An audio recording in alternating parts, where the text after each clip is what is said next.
नमस्कार सभी लोगों को। देखिए, मैं ये बताऊं कि हम पिछले लास्ट 2 दिन से बहुत सारे सवाल आए कि हम कुछ कर नहीं रहे और हम कोई एक्शन नहीं ले रहे। लास्ट 2 दिन हमने कोर्ट की प्रोसीडिंग ऑब्जर्व करी, क्योंकि मैं आप सब लोगों को ये बता दूं कि मेरे पर्सनली खुद बहुत सारे सभी हम एग्जीक्यूटिव मेंबर्स के भी वहाँ कोर्ट पे केसेस लगे रहते डिजिटल कोर्ट में। तो हम लोगों को पता है कि अगर कोर्ट यहाँ से शिफ्ट हो गई तो हम लोगों को कितनी परेशानी झेलनी पड़ेगी, हम लोगों के लिए पॉसिबल नहीं होगा राउज एवेन्यू।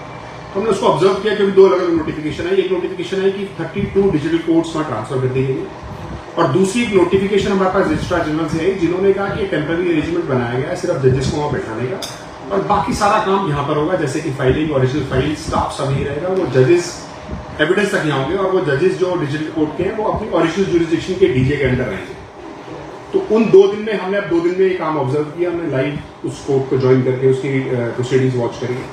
कोई भी काम के लिए, किसी भी काम के लिए, ना किसी क्लाइंट को, ना किसी एडवोकेट को पर्सनली फिजिकली अपेयर होने के लिए राउज एवेन्यू में नहीं बुलाया गया, ना बुलाया जाएगा, जो नोटिफिकेशन भी कहती है, जो हमने पर्सनली प्रोसीडिंग्स भी वॉच की। बात यहाँ खत्म नहीं होती। मैं काफी सारे लोगों से मिला और मेरी खुद ही अप्रीहेंशन ये रही कि क्या ये शुरुआत है कि क्योंकि जजेस को वहां भेज दिया गया है तो इसके बाद क्या ऐसा होने जा रहा है कि काम धीरे धीरे फाइल वहां भेज देंगे, हम लोगों को गुमराह किया जा रहा है। उसके रिगार्डिंग एक कोऑर्डिनेशन कमेटी में कल हमारी मीटिंग हुई, हमारी सबसे वर्चुअली मीटिंग हुई, और सब लोगों ने इस एप्रीहेंशन को माना। बल्कि आप यकीन मानिए, हम ये सोच रहे थे कि राउज एवेन्यू 12 में सपोर्ट नहीं करेगी। राउज एवेन्यू 12 ने एक ओपन लेटर लिखा कि जिन जगह पर जजेस को बैठाया गया, दैट वो जगह जो थी सिर्फ लॉयर्स के लिए थी, और उन लोगों ने भी इस बात का अपोज किया है और हमारी सारी बात होती है। हम सब लोगों ने एग्री करा है कि क्योंकि एटलीस्ट कड़कड़डुमा का मैं आप लोगों को बता सकता हूं कि 3 डिजिटल कोर्ट थी, तीनों डिजिटल कोर्ट में प्रॉपर इंफ्रास्ट्रक्चर था। कुछ शायद रोहिणी और 30,000 को लेकर परेशानियां थी कि रोहिणी की डिजिटल कोर्ट 30,000 की एक्सटेंशन बिल्डिंग में चल रही थी, that was a separate issue. But as far as Karkardooma is concern, तीनों का इंफ्रास्ट्रक्चर अच्छा था।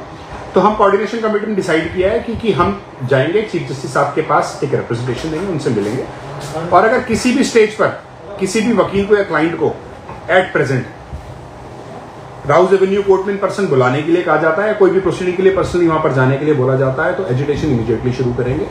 अदरवाइज हम कोऑर्डिनेशन कमेटी ने डिसाइड किया है कि पीसफुली जाएंगे, अभी एक रिप्रेजेंटेशन देंगे, सारी प्रॉब्लम्स जो हम फेस इस जजेस के भी वहां शिफ्ट होने से फेस करेंगे उसको अप्राइज कराएंगे, और ये इंश्योर कराएंगे कि जो जजेस वहां बैठे हैं उनको भी वापस कोर्ट में बुलाएंगे, क्योंकि पॉसिबल बहुत है नहीं कि जजेस डेली वहां से यहां पर आके एविडेंस कराएंगे, जो फिजिबल नहीं।